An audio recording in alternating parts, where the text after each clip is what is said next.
E ouviremos agora o pronunciamento do senador da República e líder do PSL no Senado, Major Olímpio.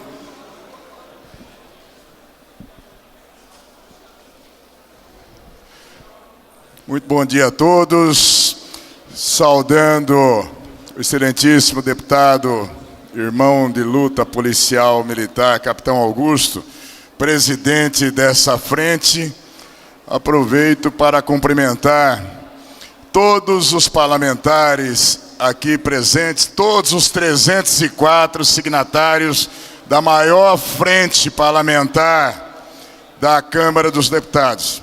Excelentíssimo juiz Sérgio Moro, ministro da Justiça e da Segurança Pública, orgulho do povo brasileiro, como muitas vezes um escudeiro solitário na perseverança para que se faça cumprir a lei no nosso país.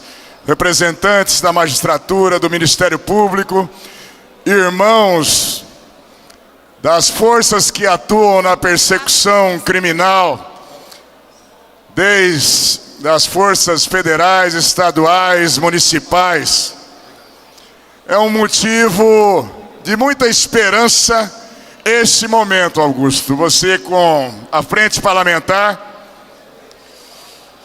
trazer um ministro de Estado, trazer segmentos da segurança pública, trazer cidadãos que trabalham na pesquisa científica, nos estudos da segurança, aqui para dentro dessa casa. Nós, pela área política, Flávio Bolsonaro, meu irmão de luta lá no Senado, estamos aqui nesse momento porque a bandeira que o presidente Jair Bolsonaro empunhou, que foi do combate intransigente à corrupção e à segurança pública para o povo brasileiro. Reforma da Previdência, uma obrigação de equilibrarmos o país, darmos esperança de futuro para o povo brasileiro. Mas sem a menor dúvida, a pauta que mais empolga, que mais faz sonhar a população brasileira com um futuro digno, é exatamente a bandeira da segurança. Fazer com que os poderes constituídos realmente, senhor ministro, possam estar integrados, possa ter a devida legislação amparando as ações do Estado brasileiro. Daí dizendo nosso apoio incondicional ao pacote anticrimes que Vossa Excelência encabeçou em todas as suas facetas, do enfrentamento ao crime organizado. Também não podemos deixar da outra bandeira da corrupção, e apoiando de forma intransigente esse pacote, lembrando exatamente do cumprimento do artigo 109 da Constituição, onde o pacote do ministro faz a remissão, que os crimes conexos aos crimes eleitorais sejam julgados pela Justiça Federal, para que não acabe o esforço, a luta da polícia, da Receita Federal e do juiz Sérgio Moro com a extinção da Lava Jato e a impunidade para criminosos. É preciso que as forças de segurança sejam ouvidas. Ontem eu conversava com meu irmão comandante, Coronel Bonatti, secretário de Segurança do Amazonas. E ele dizia exatamente para essa frente: senhor ministro, os estados precisam de recursos para a segurança pública. Temos 250 milhões esse ano, 12 milhões para São Paulo, 9 milhões para o Amazonas. Recursos insignificantes. Nós sabemos que dilapidaram o patrimônio e o orçamento do povo brasileiro. Mas o esforço dessa frente tem que ser no sentido de buscar e ajudar o governo federal a ajudar a prover recursos. Só com boa vontade e o discurso não se chega ao bem comum na segurança. Dizer aos nossos profissionais da segurança pública que na frente parlamentar serão ouvidos permanentemente. Nós sabemos a dificuldade do que é ser ouvido quando se fala da segurança pública. Alguns teorizam, outros discutem teses, mas raramente nós vamos ouvir os verdadeiros profissionais da segurança pública. 90% das ações de combate ao crime, enfrentamento das quadrilhas do crime organizado, estão afetos às polícias estaduais. Senhor ministro, por favor, atenção e a sua equipe, às forças policiais estaduais, aqueles que só estão dizendo, pelo amor de Deus, me deixa ajudar. E quero terminar dizendo, mais de 500 policiais foram executados, se formos colocar, fora de serviço passa de 1.000. No Brasil, no último ano, nos últimos anos, o nosso compromisso com a sociedade, Farrur, ele não cessa. O nosso compromisso da sociedade, o pacto de sangue, de até morrer se preciso for, na defesa da sociedade, todos nós estamos prontos para cumprir. Eu que hoje sou um veterano, Farrur, Gurgel, Fabiana, tantos que hoje, Éder Mauro, Tadeu, Derrite, outros que aqui estão, João Campos. O nosso juramento não parou, Gonzaga. O nosso juramento não parou no momento que assumimos o mandato parlamentar. Nós somos policiais. Nosso orgulho é ser policial brasileiro. Nós damos o sangue pela sociedade e pelo povo brasileiro. E que Deus abençoe muito nessa luta. E força à frente parlamentar da Segurança Pública da Câmara dos Deputados.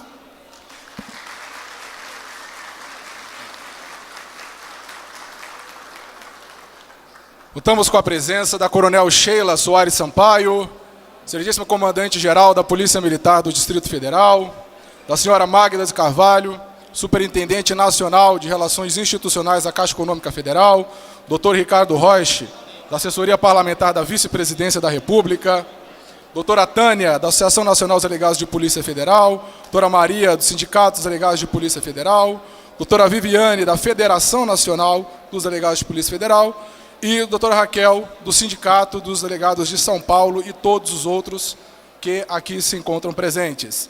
Ouviremos agora o pronunciamento do senador da República, Flávio Bolsonaro.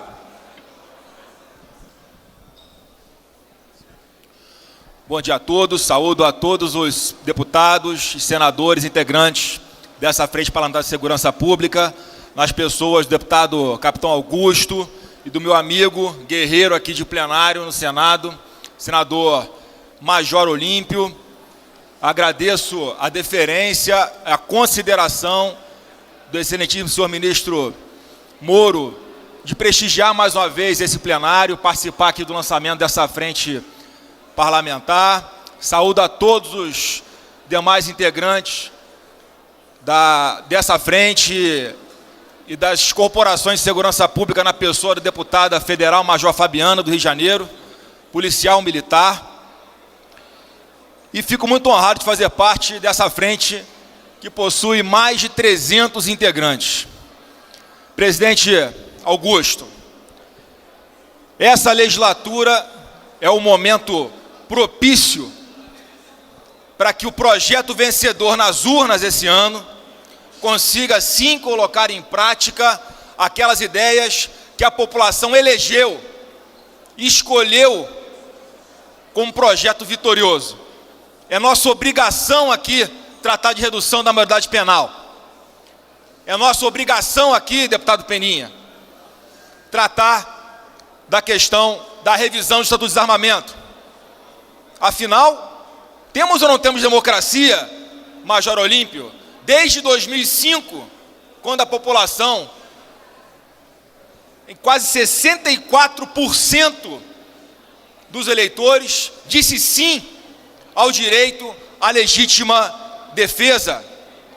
a gente precisa, ministro Moro, atualizar o R-105, um pleito antigo também, principalmente dos CACs. Como é que a pessoa que tem toda a habilidade, a competência e age dentro da lei para usar uma arma de fogo não pode portá-la até o seu local onde faz o treinamento?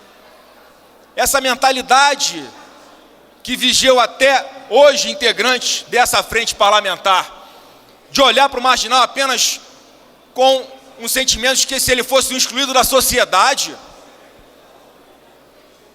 interpretar com romantismo itens da nossa legislação penal sempre a favor do marginal. Até quando nós vamos ter nos tribunais essa insegurança jurídica que praticamente desestimula os nossos policiais a trabalharem? Eu cansei de ver no Rio de Janeiro, Olímpio, policiais militares presos primeiro, para depois darem a sua versão do que aconteceu numa troca de tiros com marginais, onde eles foram sobreviventes. E pior, passados 10, 12, 15 anos depois, ainda há grupos de servidores públicos que se organizam para desarquivar sem nenhuma novidade, apenas por militância ideológica, os chamados autos de resistência contra os nossos policiais que sobreviveram a essa guerra, sempre passando a mensagem para a tropa de que não vale você ir para as ruas, dar a sua vida pela segurança pública, vale mais a pena ficar no ar-condicionado, na função burocrática, e não correr o risco de ter a sua carreira finalizada antes do tempo por trabalhar. Claro que são seres humanos e também erram, mas a gente precisa, como o governo já sinalizou, dar um mínimo de segurança jurídica, para que eles possam sair vivos dos embates que acontecem ao reagirem a uma agressão injusta de marginais altamente armados, em especial com fuzis, como acontece no Rio de Janeiro. Ministro Moro, fundamental a fala do senhor com relação ao Sistema Único de Segurança Pública. Eu acho que até uma ideia que essa frente pode ajudar para que acelere a adesão dos estados com o fornecimento de informações, para que possamos ter esse cadastro nacional e, de alguma forma, fazer com que o governo federal possa investir em segurança pública nesses estados que façam essa adesão. E, por fim, não tenho dúvidas também de que essa casa pode contribuir muito, como já contribuiu ao aprovar a lei que tornou crime hediondo o assassinato de profissionais de segurança pública, bem como de seus familiares, quando isso acontece em razão da função que exercem. Eu cheguei a pedir, ministro Moro, lá no Rio de Janeiro, levantamento ao Tribunal de Justiça de quantos já tinham sido condenados com base nessa lei, para que a gente possa ter um comparativo de quanto tempo esses marginais que atentam contra a vida dos nossos servidores da segurança pública ficam presos em relação ao que ficavam anteriormente. Porque eu não tenho dúvidas que isso reduz a reincidência. Cadeia pode não recuperar ninguém, mas tira do convívio social pessoas altamente perigosas que atentam contra as vidas dos cidadãos ordeiros. Então tem que se mudar esse olhar. Eu tenho certeza que essa composição dessa frente vai ajudar em muito para a aprovação da legislação penal, processual penal, para que caminhemos no sentido daquilo que a população quer e espera, sem medo, com coragem. Essa é a legislatura, deputado João Campos, que nós temos a oportunidade ímpar de fazer aquilo que a sociedade espera, fazer aquilo que o eleitor escolheu nas urnas, que é tratar marginal como marginal, tem que ser tratado. E que se ele quiser se recuperar, é uma escolha dele. Não adianta olharmos apenas como se o Estado fosse babá desses bandidos. Então, fico muito honrado de fazer parte dessa frente e é aqui a mensagem que eu quero deixar. Temos que endurecer, sim, a legislação penal, temos que ampliar as vagas do sistema penitenciário, temos que discutir como fomentar para que os condenados possam, sim, trabalhar. No Rio de Janeiro, por exemplo, ministro Moro, toneladas de lixo são produzidas ao mês só no Complexo Jericinó. E nada é feito com isso. Não podia ser usado a mão de obra para reaproveitar esse material, gerar superávit para o Estado com essa mão de obra e, em consequência, a redução da pena daqueles que porventura venham a trabalhar. E boas ideias não faltam.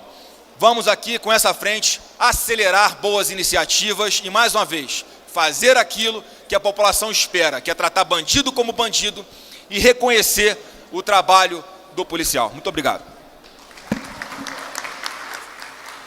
Antes, na área de comércio, o governo só tem 2 meses, então essas conversas vão ter que se alongar um pouco mais.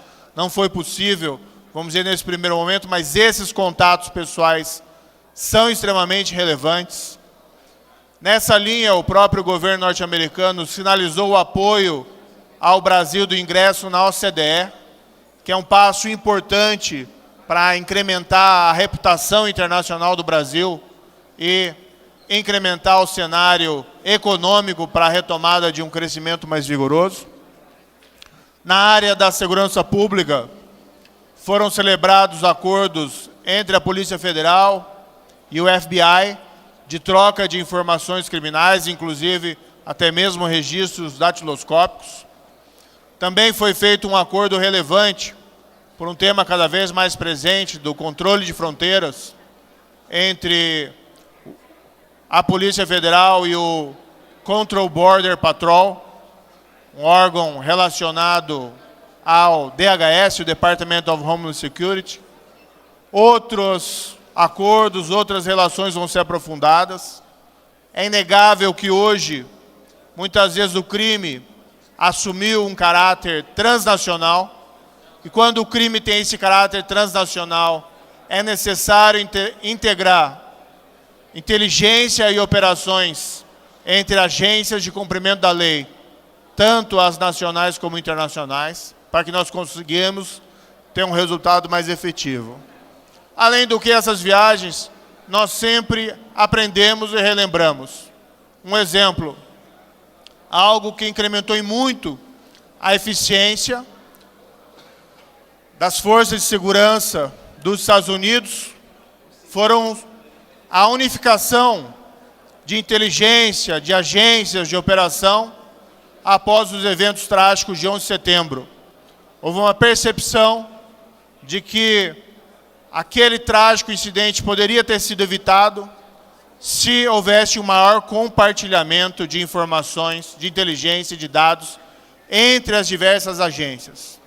No Brasil, embora nós tenhamos alguma evolução nos últimos anos, ainda nós padecemos desses males das agências atuando separadamente e muitas vezes sem uma conversação necessária. Um dos propósitos específicos do Ministério da Justiça e da Segurança Pública é exatamente unificar inteligências, compartilhar informações, realizar operações conjuntas. Esse é um dos nossos objetivos fundamentais. Daí a razão até porque, desde o início, como plano de governo, foram unificados novamente o Ministério da Justiça e da Segurança Pública. Eu entendo que a criação da Segurança Pública do Ministério tinha um excelente propósito de dar mais foco à questão da segurança pública pelo Executivo, mas o fato é que no Ministério da Justiça remanesceram órgãos relevantes para a atuação na segurança pública. Entre eles, o DRCI, que é o órgão encarregado da cooperação jurídica internacional, e não se tem hoje investigação e persecução, principalmente de crime organizado, com características transnacionais sem cooperação jurídica internacional. Igualmente, tinha sido deixado de fora a SENAD, que é a Secretaria Nacional Antidrogas, e a SENAD foi transformada basicamente num órgão que financiava programas de tratamento de dependentes químicos. Não que isso não seja relevante, mas não é essa a ideia de uma Secretaria Nacional Antidrogas. Nós estamos mudando o perfil da SENAD para que ela tenha um papel mais ativo no enfrentamento das drogas. E, por outro lado, por decisão do senhor presidente da República, Jair Bolsonaro, foi também trazido o COAF, que é o órgão de inteligência de prevenção à lavagem de dinheiro. Não se enfrenta o crime organizado ou crime de qualquer natureza que gere volumes significativos de dinheiro sem inteligência contra a lavagem de dinheiro. Aí o lugar apropriado dele é no Ministério da Justiça e da Segurança Pública, no qual ele pode trabalhar de uma maneira mais integrada com os outros órgãos encarregados da segurança pública. Se a experiência norte-americana nos ensina algo após o 11 de setembro, é que o trabalho tem que ser integrado.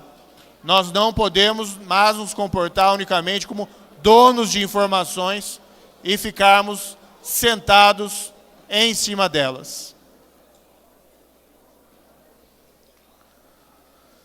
Baseado até nessa experiência, nós queremos criar um dos projetos do Ministério da Justiça e Segurança Pública, que nós queremos avançar até o final do ano, além de nós ampliarmos o número de centros de controle e inteligência que já vinham do governo anterior, mas nós queremos retomar e aprofundar a criação desses centros. Nós também queremos criar centros não só de inteligência, mas centros operacionais, especialmente nas áreas de fronteira. Existe uma experiência muito relevante dos Estados Unidos com centros dessa espécie. Eles utilizam a expressão fusion centers, centros de fusão, e que nós podemos tentar replicar aqui no Brasil. Certamente, isso nos levará a melhores resultados no controle das nossas fronteiras contra a permeabilidade por carregamento de drogas ou armas do crime organizado. Nós sabemos que os recursos públicos são escassos, então nós temos que utilizá-los da melhor maneira. No âmbito da segurança pública, isso significa que nós precisamos tratá-los com a maior inteligência disponível e, para tanto, a reunião dessas informações em um único órgão é extremamente relevante. Caminhando aqui para o final da minha exposição, a ação no âmbito da Justiça e da Segurança Pública não se limita a alterações legislativas. Nós estamos com diversos planos e projetos em andamento. Nós estamos utilizando de maneira eficaz a Força Nacional, utilizamos ela juntamente com o governo do Estado do Ceará para debelar a crise de segurança no início do ano. Crise de segurança, aliás, que nos deve acender um alerta amarelo, porque pela primeira vez essas organizações criminosas se sentiram à vontade de utilizar explosivos para atacar alvos civis, tentativa de derrubar viaduto, tentativa de explodir pontes, o que significa que talvez nós estejamos entrando num novo patamar de risco da segurança pública. Isso significa que nós temos que agir rápido. Nós aumentamos a força de intervenção penitenciária do DEPEN para enfrentar crises ocasionais na área penitenciária, mas nós queremos fazer mais, nós queremos ter um papel mais proativo na remodelação das nossas prisões. Nós, após 12 anos, talvez, de omissão, juntamente com o governo de São Paulo, trabalhamos para isolar as lideranças da organização criminosa mais perigosa do país. Mudamos o regime de visitação dos presídios federais, de forma a isolar de maneira eficaz. E, além disso, nós apresentamos um projeto de lei que permito-me aqui a referência, um projeto bastante vigoroso contra crimes contra a administração pública, crime organizado e crimes violentos. É um tópico principal da pauta desse governo. Não se desconhece a importância da nova Previdência, mas segurança pública também é uma pauta que tem não só sofrido reclamações dos nossos cidadãos, mas igualmente é perceptível os problemas nessa área, ilustrados, como falou o ilustre deputado, por uma taxa de homicídio anual que se aproxima de quase 70 mil. Aliás, vamos fazer o registro que semana passada o Ministério de Justiça e Segurança Pública completou a instalação no Brasil do Cinesp, que é o nosso banco de dados com estatísticas vindas dos estados e do Distrito Federal, que vai permitir um retrato estatístico, dessa vez oficial, dos índices de criminalidade no Brasil. Foi uma iniciativa, algo que começou nos governos anteriores, mas foi completado com celeridade nesse governo. A partir de agora, nós não precisamos confiar apenas em estatísticas vindas de institutos ou organizações não oficiais. Nós temos condições de trabalhar com os nossos dados oficiais.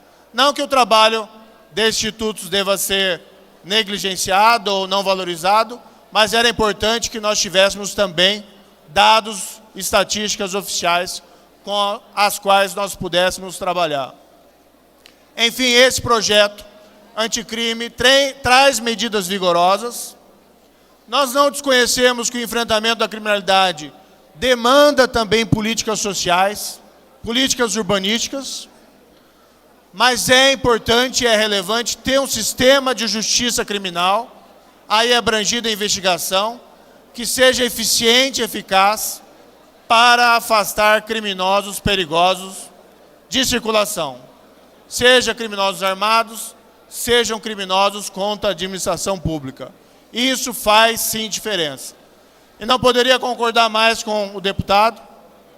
Evidentemente, o tempo do Congresso deve ser respeitado, mas nós entendemos que a aprovação desse pacote, com as eventuais modificações e sugestões vindas dos senhores e senhoras parlamentares, é um tema urgente e que nós devemos prosseguir o mais aceleradamente possível para que ele seja debatido, discutido, aprimorado e com esses aprimoramentos aprovado no âmbito desse Congresso.